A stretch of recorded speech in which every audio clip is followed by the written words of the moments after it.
Going on vacation soon, and in fact, I'm recording this before vacation. There's a couple things in the gaming right now that I think are really worth talking about. One of them being Astro Bot. There's a certain love for Astro Bot that I think is about to boil over. Like, I didn't realize this many people loved Astro Bot till Astro Bot was just revealed. As a matter of fact, I didn't even know that I liked Astro Bot this much till that review. And I can guarantee you now that I will be playing Astro Bot because I just want to just play Astro Bot.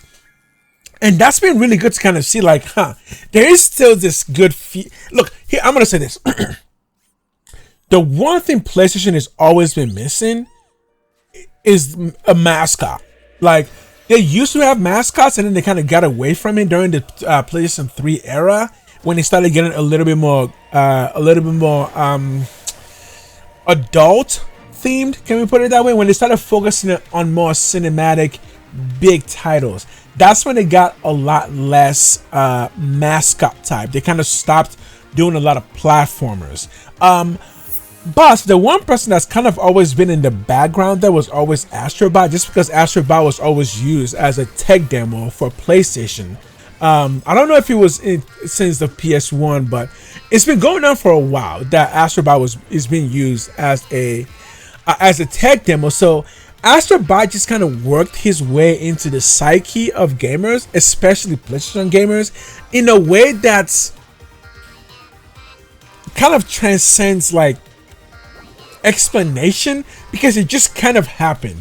Astro Bot was just kind of always there. Whenever you turn on your PlayStation, Astro Bot was just always kind of that first person to like pop up and try to show you what's happening, you know, because of those tech demos. I believe Astro Bot, I believe the PS4 had a tech demo. I had a very interesting relationship with the PS4, but I think it had a tech demo. I think Astro Bot might. If you know how far back Astro Bot has gone with PlayStation, please let us know.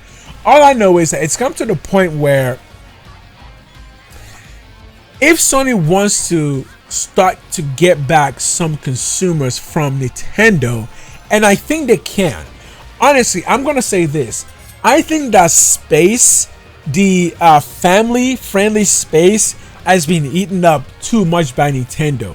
And I think somebody does need to give Nintendo a legitimate push.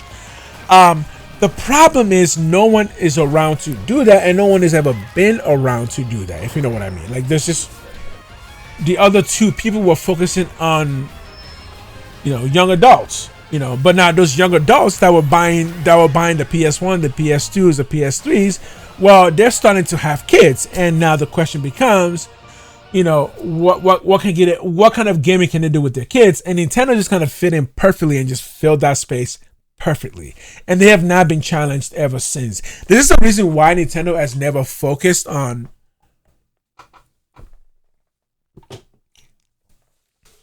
graphical consoles. It's mostly because they just kind of understand that their demographic is younger families, and for younger families, cheap and easy to access is the preferred option. But here's where it gets a little bit interesting, because unless Microsoft makes some big drastic shift that like really makes them gets them a lot of fan back quickly, they're pretty much gonna bow out in some interesting ways. Xbox will still be around, but they're gonna have to change scope because it's pretty clear that Sony has kind of beat them at that particular game when it comes to like young adults that are getting into that having a family stage like I am. PlayStation primarily won that battle of that generation. PlayStation won that battle, but there's a whole new battle that's coming up, right? So Xbox is gonna try to go and start to get ready for the next battle that's coming up, right? Which they've been talking about for a while, which is how do you get games everywhere because of technology and the ability for us to now disseminate information or ideas, games, to way more places, right?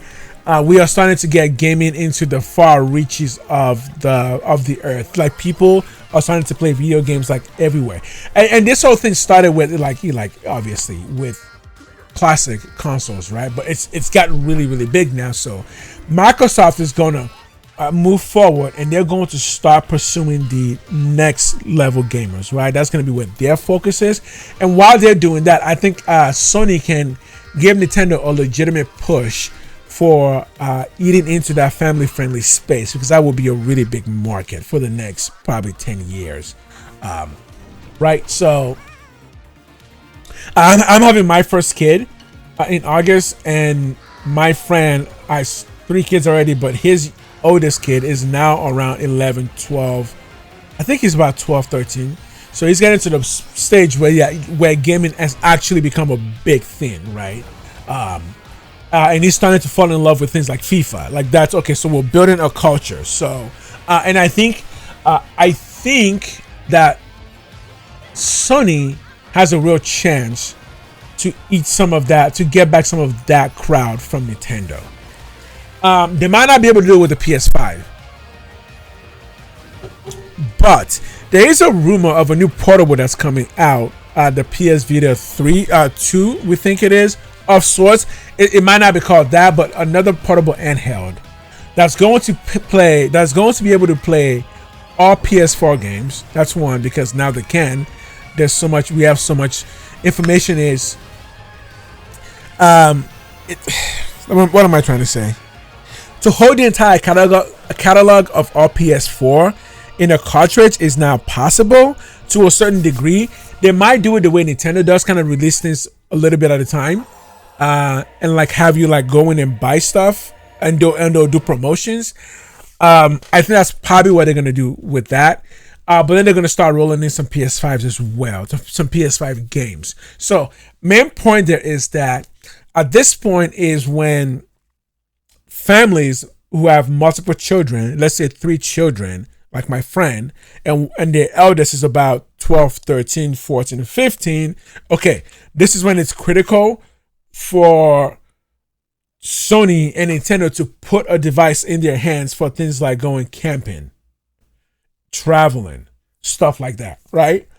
When you just want to get away for the weekend, you guys hop in the car. I am hopping in the car tomorrow to drive down to Montana. That type of thing. I'm doing that tomorrow. That's my vacation tomorrow. But if I had a kid who was about 13, I would want to put a device in his hands for the travel. Okay, that's the demographic that Nintendo is always been eating up. The question is, can Sony kind of sneak themselves in there just a little bit? They're not going to be able to take back enough of it. They won't. Nintendo just got that whole thing locked down tight. But can they fit in there just a little bit? I don't know if that will be a full plan, but depending on how Astro Bot is received, it could really be a big plan. So that makes sense, right? Yeah, so that's one of the things I'll be looking for, that I'll be really curious about. The second thing that I'll be really curious about is what Microsoft does for their game show.